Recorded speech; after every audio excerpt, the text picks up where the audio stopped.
पुरानी बहू में दो पुरानी बहू बहू थी। स्टोरीज बड़ी के बहू कीर्ति और छोटी बहू चंचल। कीर्ति की शादी को 5 साल हो चुके थे और उसका 3 साल का एक बेटा भी था, जबकि चंचल को अभी इस घर में आए हुए 1 साल ही हुआ था। शर्मा जी के परिवार में शर्मा जी के अलावा उनकी पत्नी और दोनों बेटे मनीष और अमित रहा करते थे। वैसे तो सब कुछ ठीक था, लेकिन चंचल के घर में आने के बाद घर के लोग कीर्ति के हर काम में मीन मेख निकालने लगे थे। एक दिन सुबह के वक्त जब शर्मा जी का परिवार नाश्ता करने के लिए बैठा था, तो दोनों बहुएं रसोई से नाश्ता बनाकर बाहर लेकर आई। ये लीजिए, मैंने आलू के पराठे बना दिए हैं, आप लोग दही के साथ खा लीजिए। क्या कीर्ति, कभी तो नाश्ते में कुछ नया बना दिया करो। रोज रोज आलू के पराठे और पोहे खाकर तो मैं बोर हो चुका हूँ। हाँ भाभी, भैया ठीक कह रहे हैं। अब कुछ नया क्यों नहीं ट्राई करती? अरे हमारी बहू ना पुरानी हो गई है, 6 साल से काम कर करके लगता है इसका काम करने में सारा इंटरेस्ट ही ख़त्म हो गया है। रोज़ वही वही नाश्ता, वही वही खाना बना कर रख देती है। तभी चंचल वहाँ पर आती है। आप लोगों को परेशान होने की कोई ज़रूरत नहीं है। देखिए, आज मैंने सैंडविच बनाए हैं, वो भी चॉकलेट वाले, चॉकलेट सैंडविच। अरे मैंने तो पहली बार सुना कि चॉकलेट के सैंडविच भी बनते हैं। पापा जी, आप एक बार खाइए तो सही, रोज रोज यही मांगेंगे। खा कर देखिए एक बार। अरे लाओ बहू, नाम पहली बार सुना है और देखने में भी काफ़ी मज़ेदार लग रहा है। जल्दी जल्दी लाओ, देख कर ही मेरा तो मुंह में पानी आ रहा है। हाँ चाची, मुझे भी मम्मा रोज रोज बोरिंग खाना देती है। वही पुरानी पुरानी चीज़ें टिफिन में रखती है। आज से मेरा टिफिन आप बनाना। अरे देखना, मैं तुम्हारे टिफिन में ना रोज नई नई रेसिपीज रखूंगी। क्या चाची, जल्दी बताओ ना फिर, आज मेरे लिए क्या बनाएंगे आप? आज मैं तुम्हारे लिए चॉकलेट वाला वॉफल बनाऊंगी। देखा मम्मी, आप तो पुरानी हो गई हैं। आपको कोई नई चीज़ बनानी नहीं आती। हमारा बेटा ठीक कह रहा है कीर्ति, तुम्हारा हर काम ना बहुत ही पुराना हो गया है। कभी कुछ तो नया करो। कुछ दिनों के बाद अरे कीर्ति, चंचल, दोनों यहाँ पर आओ। देखो बेटा, त्योहार आ रहा है और मैं चाहती हूँ तुम दोनों अपने लिए शॉपिंग करके आ जाओ। ये पैसे रखो मेरी तरफ से शगुन, जिसको जो पसंद आए ले आना। ठीक है मम्मी जी, चिंटू के स्कूल से आने के बाद मैं शॉपिंग करने चली जाऊंगी। ठीक है भाभी, तो मैं भी आपके साथ शॉपिंग करने चलूंगी। दोनों साथ में जाएंगे तो मज़ा आएगा। सही कह रही हो चंचल, आज शाम को ही हम दोनों शॉपिंग करने चलते हैं। इतना कहकर दोनों वहाँ से चली जाती हैं। शाम को शॉपिंग करके आने के बाद जब कीर्ति और चंचल वापस घर पर आती हैं, तो देखा कि सब लोग एक साथ बैठकर चाय पी रहे थे। अरे कीर्ति, यहाँ हमें भी तो दिखाओ तुम लोग क्या शॉपिंग करके आए हो। हाँ हाँ चंचल, मुझे भी तुम्हारी शॉपिंग देखनी है। इतना बड़ा फेस्टिवल आ रहा है, ज़रा मैं भी तो देखूं तुम अपने लिए क्या लेकर आई हो। हाँ, मेरी दोनों बहुएं क्या लेकर आई है। कहीं ऐसा तो नहीं कि मेरे दिए हुए पैसे वेस्ट कर दिए हो। लाओ दिखाओ मुझे भी। मम्मी जी, मैं अपने लिए ये साड़ी लेकर आई हूँ, बताइए कैसी है। अरे बहू, आजकल के ज़माने में ऐसी साड़ी कौन पहनता है। कितना भारी काम है इसके ऊपर। आजकल तो बड़ी सिंपल और प्लेन साड़ियों का फैशन है। चंचल बहू, तुम दिखाओ क्या लेकर आई हो। मम्मी जी, मैं अपने लिए रेड कलर का गाउन लेकर आई हूँ। मुझे ना इस तरह की ड्रेसेस बहुत पसंद है और आजकल बहुत फैशन में भी है। अरे चंचल, जब तुम कीर्ति के साथ गई थी तो उसको भी ऐसा ही कुछ दिलवाना चाहिए था ना। ये क्या पुराने ज़माने की साड़ी उठा कर ले आई। मम्मी जी, मैंने तो भाभी से कहा भी था कि वो भी अपने लिए ऐसा ही गाउन खरीद ले। हम दोनों बिल्कुल एक जैसे लगते ना, मॉडर्न बहुएं। क्या हुआ कीर्ति, तुमने चंचल की बात क्यों नहीं मानी? ऐसे पुराने ज़माने टाइप के कपड़े क्यों लेकर आ गई? मम्मी सही तो कह रही है, इस तरह की साड़ियाँ तो कभी मम्मी ने भी नहीं पहनी। पता नहीं कहाँ से लेकर आ गई। भाभी की पसंद काफ़ी पुरानी हो गई है ना। वैसे उनको ना आजकल के ज़माने की और फैशन के बारे में लगता है कुछ पता ही नहीं है। मम्मी, आप ना थोड़ी पुरानी हो गई है। आपको भी चाची की तरफ फैशन वाले कपड़े लेकर आने चाहिए थे। सबकी बातें सुनकर कीर्ति चुपचाप वहाँ से चली जाती है। कीर्ति को समझ में नहीं आ रहा था कि आखिर चंचल के आने के बाद सब लोग उसे बार बार पुरानी बहू क्यों कहते थे, क्योंकि जब तक चंचल इस घर में नहीं आई थी तब तक कीर्ति की लाई हुई सारी चीज़ें सबको बहुत पसंद आती थी। कुछ दिनों के बाद एक दिन सुबह के वक्त, अमित, वैसे हमारी कार ना काफ़ी पुरानी हो गई है, आपको नहीं लगता हमें नई कार खरीद लेनी चाहिए? हाँ चंचल, बात तो तुम्हारी ठीक है, लेकिन इसके बारे में हमें भैया भाभी और मम्मी पापा से भी पूछना पड़ेगा ना। चंचल और अमित अपने परिवार वालों के साथ इस बारे में बातचीत करने के लिए उनके पास जाते हैं।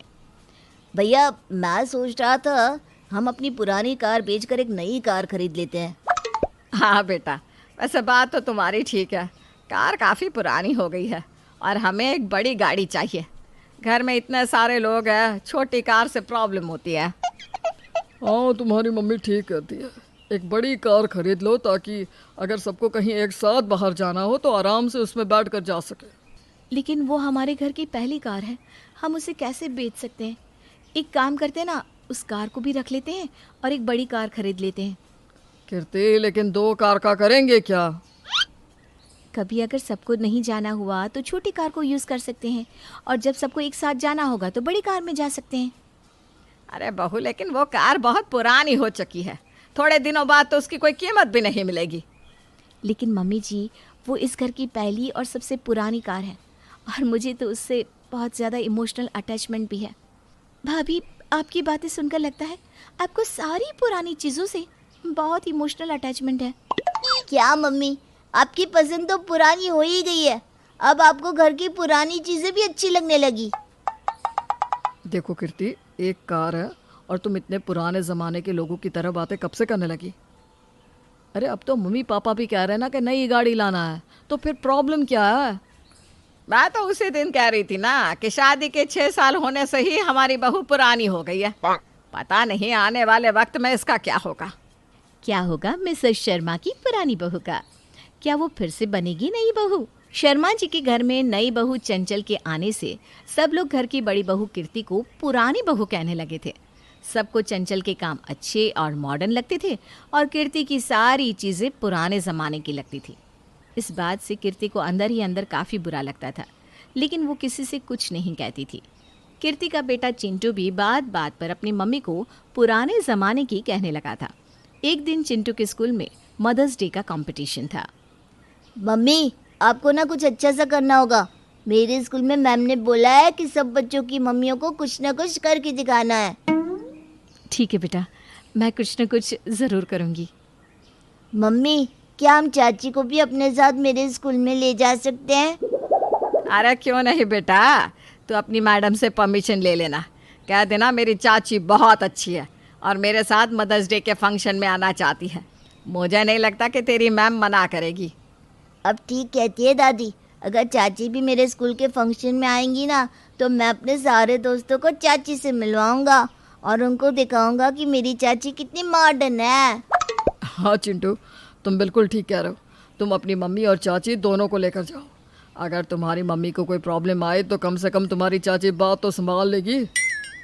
मनीष की बात सुनकर कीर्ति को बिल्कुल भी अच्छा नहीं लगता, लेकिन वो चिंटू के स्कूल के फंक्शन में चंचल को अपने साथ लेकर जाती है। जब सब लोग फंक्शन से लौट कर आते हैं तो चिंटू का उदास चेहरा देखकर सब लोगों को समझ में आ जाता है कि कुछ न कुछ गड़बड़ ज़रूर हुई होगी। अरे क्या हुआ चिंटू बेटा? सुबह तो तुम इतना खुश होकर स्कूल के फंक्शन में गए थे, अब इतना उदास क्यों लग रहे हो? क्या हुआ चिंटू, अपने चाचा को नहीं बताओगी?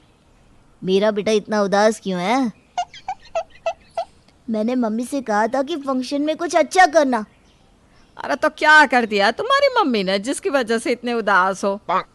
मम्मी ने वही किसी पुरानी फिल्म का पुराना सा गाना गा दिया। बाकी सबकी मम्मियाँ कितनी मॉडर्न थी। आज अगर चाची नहीं होती तो मेरा मजाक ही बन जाता। कीर्ति बहू, बात क्या है? ऐसा तुमने क्यों किया? मम्मी जी, मुझे लगा कि मुझे पुराने गाने गाना बहुत अच्छे से आता है, इसलिए मैंने स्कूल के फंक्शन में पुराना गाना गा दिया, लेकिन ये तो नाराज़ हो गया। वो क्या है ना मम्मी जी, इसमें चिंटू की गलती नहीं है। चिंटू इतने अच्छे स्कूल में पढ़ता है, वहाँ सारे बच्चों की मम्मियाँ काफ़ी मॉडर्न थी। किसी ने डांस किया तो किसी ने कुछ अलग ही करके दिखाया, और भाभी ने किसी पुराने फिल्म का गाना गा दिया, तो बस चिंटू उदास हो गया। लेकिन आप जानती है दादी, चाची ने वहाँ पर लेटेस्ट गाने सुनाए, अच्छा डांस भी किया और वो विनर बन गई। मैम ने मम्मी की जगह चाची को प्राइज दिया। तो फिर तो ठीक है ना चिंटू बेटा, तुम्हें तो खुश होना चाहिए। लेकिन सबको पता तो चल गया ना कि मम्मी कितनी पुरानी है। काश मम्मी भी चाची की तरह नहीं होती। इतना कहकर चिंटू वहाँ से चला जाता है। सब लोगों की बात सुनकर एक बार फिर से कीर्ति को बहुत बुरा लगता है। कुछ दिनों के बाद अरे हम सब लोगों को गांव पर जाना है, वहाँ पर बुआ जी के घर पर शादी है, तो सब लोग एक साथ ही चलेंगे। हाँ पापा जी, अब तो बड़ी वाली नई कार भी आ गई है, हम सब एक ही कार में जा सकते हैं। लेकिन सामान बहुत सारा होगा, एक काम करते हैं ना, दोनों कार ले चलते हैं। लेकिन अब पुरानी कार में बैठेगा कौन भाभी? पहली बार इतना दूर जा रहे हैं तो नई कार में बैठने का ही मन है। मनीष, आप, मैं और चिंटू पुरानी कार के साथ सारा सामान लेकर चलेंगे और बाकी के लोग नई कार में बैठकर जाएंगे। अब देखिए, पूरा सामान और घर के सारे लोग एक कार में तो नहीं आ सकते ना। मनीष बेटा, तुम अपनी बहू को पुरानी कार में ही लेकर जाओ। या खुद भी पुरानी हो चुकी है और उसे पुरानी चीज़ें इतनी पसंद है कि अगर नई कार में बैठेंगी ना तो इसकी तबीयत खराब हो जाएगी। अपनी सास की बात सुनकर कीर्ति को बहुत बुरा लगता है, लेकिन वो कुछ नहीं कहती और फिर पूरा का पूरा परिवार दोनों कार लेकर गांव के लिए निकल जाता है। सफ़र की लंबी थकान की वजह से गांव पहुंचने से पहले ही आधे रास्ते में मिसेस शर्मा की तबीयत खराब होने लगती है। क्या हुआ मम्मी, आप ठीक तो है ना? अरे बेटा, मुझे अजीब सी घबराहट हो रही है, तू जल्दी से कार को घर की ओर ले चल। मैं क्या करूं मम्मी, आगे तो रास्ता बहुत संकरा है, ये गाड़ी तो आगे निकल ही नहीं पाएगी। मम्मी जी, मुझे नहीं लगता कि आगे की संकरी गली में ये गाड़ी आगे बढ़ सकती है, आपको थोड़ी देर ऐसे ही रहना होगा। अगर मैं थोड़ी देर और ऐसे रही ना तो मर जाऊंगी। मुझे जल्दी से घर ले चलो, मेरी तबीयत बहुत खराब हो रही है। तभी अचानक वहाँ पर मनीष अपनी कार लेकर पहुँचता है और अपने घर वालों को वहाँ पर खड़ा देखकर हैरान रह जाता है। मनीष जी देखिए तो, सब लोग वहाँ पर रुके हुए हैं, लगता है कोई परेशानी है। क्या हुआ अमित, तुम लोग यहाँ क्यों रुके हो? देखिए ना भैया, मम्मी की तबीयत अचानक खराब होने लगी है और गांव का रास्ता आगे इतना संकरा है कि ये बड़ी गाड़ियाँ निकल ही नहीं सकती। अब हम क्या करेंगे? मम्मी जी को अगर सही टाइम पर डॉक्टर के पास नहीं लेकर गए तो इनकी तबीयत और बिगड़ जाएगी। अरे तो इसमें प्रॉब्लम क्या है? मम्मी जी, आप इस पुरानी कार में आकर बैठ जाइए, ये कार यहाँ के रास्तों पर आराम से निकल जाएगी। हम आपको डॉक्टर के यहाँ ले चलते हैं, बड़ी कार को यहीं छोड़ देते हैं, बाकी के लोग भी धीरे धीरे करके इस कार से घर तक पहुँच जाएंगे। हाँ बहू, तुम सही कह रही हो, हमें ऐसा ही करना चाहिए। थोड़ी देर के बाद छोटी कार में बिठाकर मिसेस शर्मा को डॉक्टर के यहाँ पहुँचा दिया जाता है। उनकी तबीयत जब थोड़ी ठीक होती है तो वो कीर्ति और चंचल दोनों को अपने पास बुलाती है। क्या हुआ मम्मी जी, आप ठीक तो है ना? कीर्ति बहू, मैं तुमसे माफ़ी मांगना चाहती हूँ। चंचल के आने के बाद मैं तुम्हें हर बात में पुरानी बहू कहकर बुलाती थी। तुम्हारा दिल बहुत दुखता होगा, लेकिन तुमने कभी नहीं कहा। भाभी मुझे भी माफ़ कर दीजिए, लेकिन मैंने कभी जानबूझकर कुछ नहीं किया। बस मुझे नई चीज़ों का शौक़ है, लेकिन मैं आपको कभी नीचा नहीं दिखाना चाहती थी। नई चीज़ों के आने से पुरानी चीज़ों की वैल्यू कम हो जाती है, ये मैंने सुना था। और मम्मी जी, मुझे आप लोगों की बात का कोई बुरा नहीं लगा, लेकिन इतना ज़रूर कहूँगी कि पुरानी चीज़ें, पुराना सोना खरा होता है, हमें उसकी कीमत हमेशा समझनी चाहिए।